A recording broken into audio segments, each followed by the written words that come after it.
Tiyak, narito ang pinakabagong impormasyon tungkol sa Celine Dion.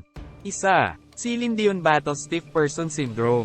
Si Celine Dion, ang iconic Canadian singer na kilala sa mga hits tulad ng All By Myself, ay nahaharap sa isang mapaghamong labanan sa kalusugan. Siya ay diagnosed na may matigas na tao syndrome noong Disyembre taong 2022, isang higit sa lahat hindi kilalang neurological disorder. Ipinaliwanag ng neurologist na si Scott Newsom, direktor ng Johns Hopkins Stiff Person Syndrome Center, ang kanyang diagnosis.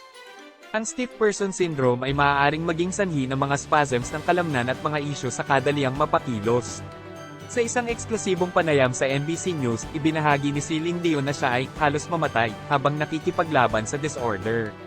Nakakatakot ang panahong iyon para sa kanya, ngunit ngayon ay nasa paglalakbay na siya ng paggaling. Sa kabila ng kanyang mga pakikibaka sa kalusugan, si Dion ay gumawa ng isang sorpresa na hitsura sa 2024 NHL Draft na nagpapakita ng kanyang katatagan at determinasyon.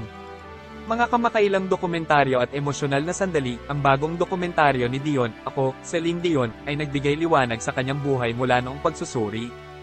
Kabilang dito ang heartbreaking footage kung saan nakaranas siya ng 10 minutong seizure dahil sa stiff person syndrome.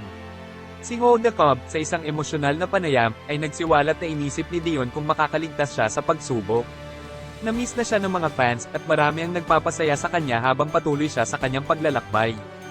Maling kamatayan hoax, may mga kumakalat na chismis tungkol sa pagkamatay ni Celine Dion noong Hunyo taong 2024. Gayunpaman, ang mga ulat na ito ay nakumpirma bilang isang kumpletong panloloko.